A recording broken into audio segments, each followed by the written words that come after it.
Bu akşam ölürüm, beni kimse tutamaz. Kardeşim nasılsın?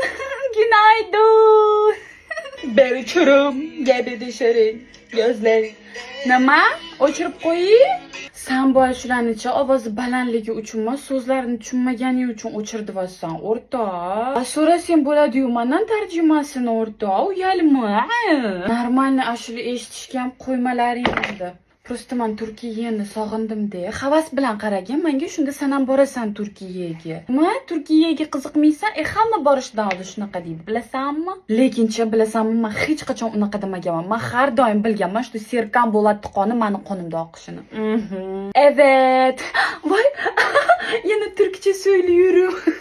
Просто men hali o'rganmadim-de sizlarni o'zbek tiliga, o'rtoq. Aybga buyurmaysan, ay? Oy, Toshkentliklar biram Turkiyada unaqa emas. Bo'pti, uni qo'y, 8-markani pishiryapsan. Va yana o'sha Napoleonni pishiryapsanmi? Sal originalni ro narsa pishirsang. Mana men misol uchun turkcha pehlavya pishiryapman. Endi faqat turkcha pishiruvlar pishiraman. Uyda ham meni faqat turkcha, chunki meni qalbim, yuragim, vujudim o'sha Turkiyaniki. Evet. Menga qara, O'zbekistonda turkcha seriallarni qanaqa tilda ko'rishadi? O'zbekchada. Biluvdim. Evet, men turkcha tilda ko'raman. Как раз bu yangi seriyasi chiqadi. Bo'pti, hammaga bu akşam ölürüm, beni kimse tutamaz. Evet, hayır kardeşim, abla, iyi geceler, görüşürüz, güle güle, bye bye.